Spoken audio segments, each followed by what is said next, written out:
of times persons tend to be in the situation where they're not so sure what car they're supposed to be purchasing when they transition or they move to a new location. So I always tell people, do not look at your neighbor or your friends and choose a car that they're choosing because you're not so sure. Research on the area that you'll be going to. Research on the weather condition there. You don't want to go up to a location and you choose a car that cannot be driven in snow. Is you and God alone going to be out there when you need to push that car? Just saying. But if you are in a place where you're going to be getting snow, you're definitely going to need an all-wheel drive or you're going to need a four-wheel drive. If you haven't subscribed us yet, please go ahead and like, share, subscribe to the channel. Turn that notification bell on so that way you can be alerted of my newly released video. All right, so these are just some considerations that you need to take when you're purchasing your car. So you want to look at the cost of the car. Have a budget as to what you're looking for in terms of pricing. Pricing for the car is gonna vary based on what model, what type of car you're gonna be getting. You know, if you want a basic premium model, or if you're gonna be one of those fancy persons and get a Benz or, you know, a Beamer or whatever it is, you know. Just look at the cost and just make sure it's going to be something that is going to be cost effective for you. You want to be purchasing a car that's going to be so expensive that it takes up all of your little money that you'll be earning during the time that you'll be on contract. No, it don't make any sense. So get something that is going to be very reasonable. The monthly payment is going to be good. So just in the event, so for example, you take sick and you're not able to work the entire week, you'll be able to still, you know, service your expenses, including your car, with the little money that you will earn from your short-term disability. So go ahead and think about that. You want to look at the insurance cost. A new license always is at risk for accidents, and so they're going to be pricing your insurance a little bit higher because you're going to be more prone to accident. So go ahead and start get your driver's license, your learner's license, and start getting comfortable on the road. Get some years onto your license so that way by the time you get here, it won't be that expensive for you, because they're thinking, oh, you're an international driver, there's a high possibility you're going to drive on the wrong side of the road. Yes, it do happen. You don't want that. Or it's a case where you're just going to be meeting a lot of accidents because you don't know the road code, you don't know which side to drive on, and multiple other issues that international nurses or international folks end up in when they're on the roads here in the US. All right, you want to also look at maintenance costs. Are you going to be buying an old car or a new car? New car don't come with headache. Old car come with headache, maintenance cost, and more money. Fuel expense is going to be something that you have to think about, because remember, nobody really walk in the US here. You know, you still have persons walking, but for the majority, a lot of persons drive. You have to drive to supermarket, you have to drive to the gym. If you want to lose weight, you have to drive and do that. So it's going to cost a lot of money to get gas in your car. And then if it's an old car, it's going to drink out all of your gas out of your tank. So you cannot take yourself and get an old car, because that is just going to be more money for you in every aspect of it. So get a very decent new car or a used car that is going to be efficient on your fuel.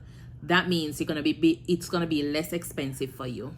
All right, you're gonna also look at whether or not you need a sedan versus a SUV versus a truck, or if you need a bicycle or a bike. So every person needs to look at their individual situation and choose whatever transportation needs suits them.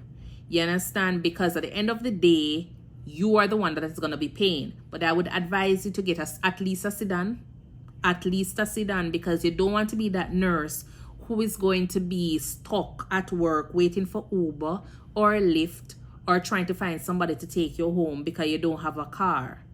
No, you want to ensure that you have something that is going to make you feel comfortable commuting to work, to gym, to home.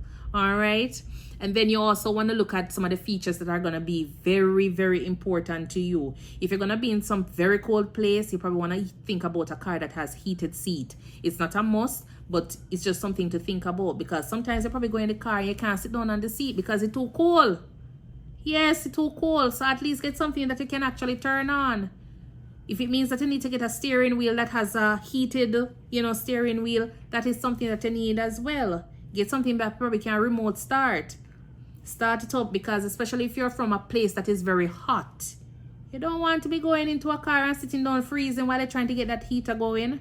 No, you want to stay in your building and turn on the car and get it heated. So by the time you get in the car, you'll be warm and comfortable to drive home. As I said, the company might offer financing options through the bank that they signed you up with, or the credit union that they signed you up with, and so that is something that you can look into. They have leasing terms that are from 3 years, 5 years, so depending on what you want, there's an option for you that will suit you. All right, and then you want to look at the warranties. For a new car, you'll always have warranties. So by the time you're supposed to finish your contract, you should be good to go. You probably don't need to change anything on your car. But you can't imagine if you're going to get an old car, a used car with too much mileage on it. Oh, warranty not going to be on that.